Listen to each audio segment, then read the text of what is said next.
I don't know, it's team issued. Yeah. Didn't realize I had it on.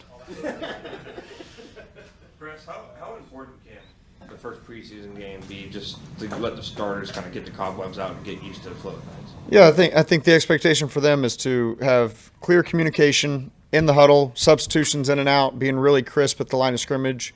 You want to see just clean operation, that everybody understands the excitement. It's not some exotic game plan with a lot going on. It's core stuff that these guys know really well. So we anticipate them being clean with their operation execution. And that's really what you want to see. You want to have a good feel for just their confidence, get them kind of back into being in a huddle.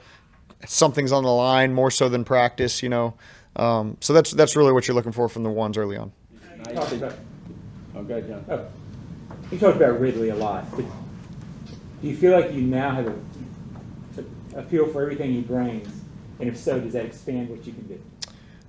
Yeah, you know, we spent a lot of time kind of investigating into what he'd done, what his skill set, what we thought his skill set was. Now, as you get him on the grass with us and you know, ask him to do certain things and see it, yeah, I think your opinion or your knowledge of his skill set grows a little more. So it's always about trying to tailor everything we do to what fits him well within the scheme that matches Trevor. You know, kind of building that whole plan. So I definitely think our knowledge of his skill set has grown from the time we got him to, you know, what we think we can do with him early on. And I think that's an ever-going process, and that's kind of what happened with our guys last year of, you know, through the middle of the year, we really honed in on who does what really well, what does Trevor see really well, and how do we build this thing together. Specific, were there exciting moments when you figured out, wow, he can do X, or he can do Y? With Calvin, Yeah. you mean?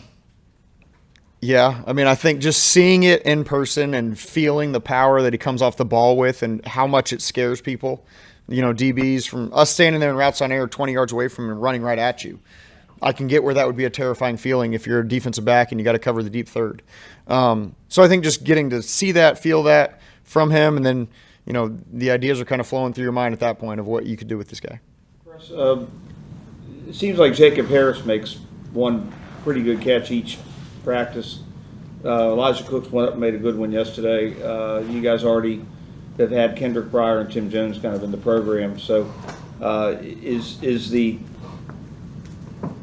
I would hesitate to call it the bottom half, but is the second half of the wide receiver room, is that going to be really difficult? Some really difficult decisions coming up for you guys. It certainly seems like it. And then you're hoping that there becomes some separation through these games when, you know, again, they don't get to see the script going on in the practice field and know it, and, you know, playing against guys that have seen him run this route 25 times, you know, you get an opportunity to see who's really going to make plays when the bullets are live, if you will. So it's an exciting group. Guys have done a great job through this training camp, through spring. And, you know, now that the lights are on, you get a chance to see who can carry that over to a game and make plays. The special teams plays, for example, when they were practicing the other day on punts inside the 10, and Kendrick and Tim both made, I think they both had a stop on the one, down it on the one and everything. Is that going to be something in their favor as far as that veteran presence on the special teams for them? Absolutely. I mean, that's, again, if our roster stays healthy, like we're hoping they do, you know, the top half of the roster, the receiver room at least, is pretty set in stone.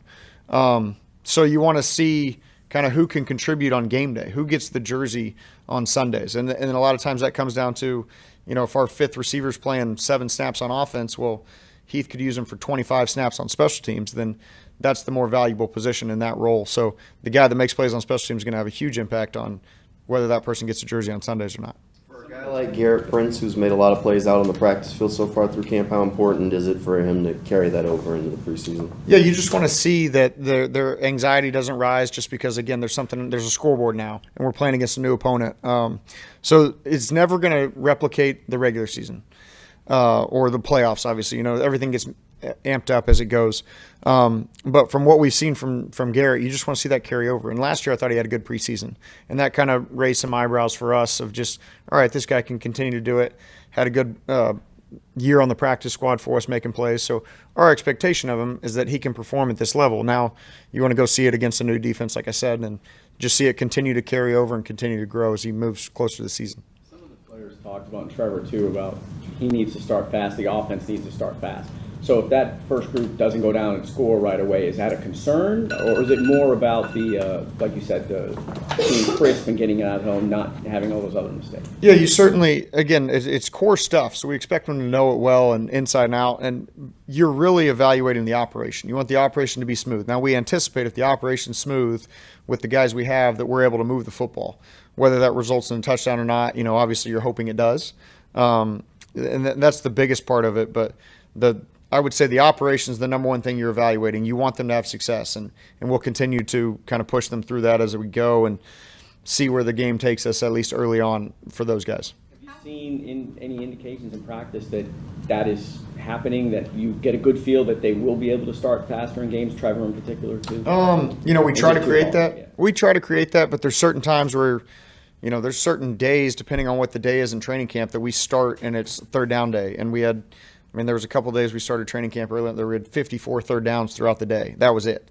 So it's hard as an offense to, all right, first snap, it's 3rd and 8, let's go, to get a day started like that. But then I think Coach has done a good job of building days where it was first and second down to start a day, and let's get the offense rolling early. And, we'll kind of bring up the huddle and talk about, hey, this is the start of a game. This is play 1, let's get going. And we've started fast from that element. So it's tougher to create than that game day environment, especially in a training camp environment where you're controlling every period and situation. But we've done a pretty good job of understanding this was an area we needed to focus on, trying to create that best we can in a practice environment. How much did you identify in the offseason the need to improve in short yard situations, and how much of a target was Tank during the draft process versus now, how much he might actually be used in those opportunities? Yeah, that's something too in the preseason you want to evaluate. And you don't know how many of the situations are going to come up. How many 3rd and 1s are we going to get, or 4th and 1, or first and goal at the 1 are we going to get in a preseason in setting? And that was a big part of the live practice we had the other day, was trying to create these manufactured situations where we can see the guys that we want to see in these situations, how they perform. So that's a big part of it. That was a big part of our offseason study and focus and developing of this offense was, we were somewhere 18 to 25th or something in the league in short yardage production, which is not good enough. And our guys understand that. And part of that, we go through as coaching staff, what's our philosophy? What are we scheming right here? What are we calling right here? Why are we doing it? Is it the best case scenario? And then looking at our personnel. What do we run best as an offense? How do we manipulate? And then do we have the personnel for it? And that's kind of a big part of it. So targeting a back that brought a physical element in addition to Travis and Hasty and the guys we have was certainly a thought process. And Tank has kind of shown that so far. Doug said yesterday he doesn't want to go so far as to say it's going to be, like a 60-40, 70-30, that Tank has to earn it. What would you say? Obviously I'm sure it's situational, but from what he has shown so far, what has he earned? You talking about just in general or short yardage situations? In general. Just in general? Yeah. The biggest... Yeah, we've always just kind of been the guy that's making plays will get carries, and that's going to start with Travis first and foremost. And then you'll just see a number of guys continue to get opportunities behind that. But it's a lot of times the flow of the game, the health of the player. You ride the hot hand. That's something we've definitely not been opposed to at any point in time. So whoever can contribute to winning is who's going to get the opportunities is kind of the biggest way I'd say that. Whether that's 50-50, 60-40, 70-30, I think that's really a case-by-case, game-by-game basis. When you look at building out the offensive line group on the roster, those back-end guys, like the versatility to play a bunch of spots is so important. Yep. How do you balance getting them game reps at maybe their primary position and some of the other spots that they're also trying to show their versatility at? That's certainly a big thing. A guy that's been a career tackle that can moonlight as a guard or whatever, you want to give him the best opportunity to make the team. And his best opportunity, whatever that looks like, is it at tackle?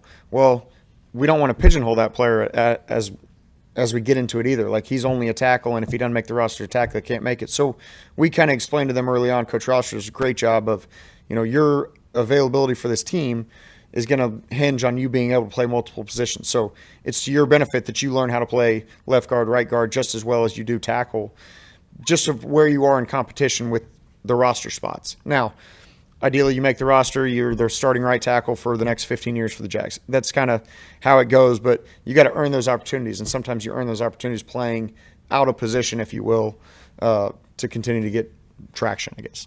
So, like, late in the game, how do you decide if you want to kind of shuffle some guys around and get the look at them in those spots? Does that make sense? That's certainly something we spend time as an offensive staff. We sit there and say, all right, we want to see, Cole Van Lanen play guard.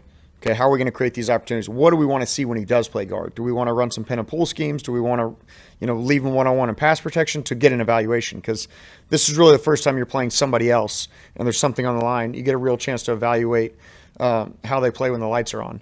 And so that's a big part of it. We try to create those situations, or in our mind pregame, we try to create how we envision this thing going.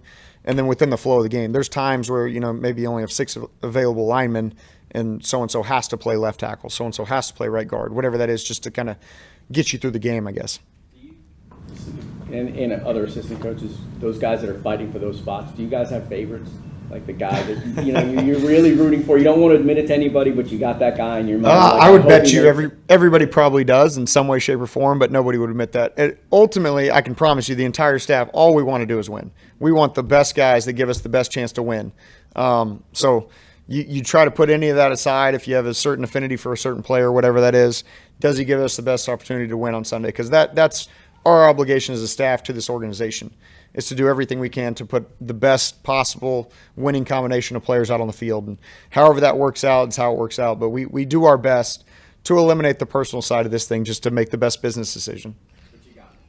But there's probably one. In most, do you have a favorite child? I don't like either one of my kids. No. You probably do. I would bet my wife and I have this conversation all the time. I won't admit it, but yes, I have one, and that's it. You don't ask, you don't put a name on it, but in each day, for me, myself, my kids, my opinion changes every day depending on who wakes up and how they wake up. So, yeah. All right, appreciate it, Coach.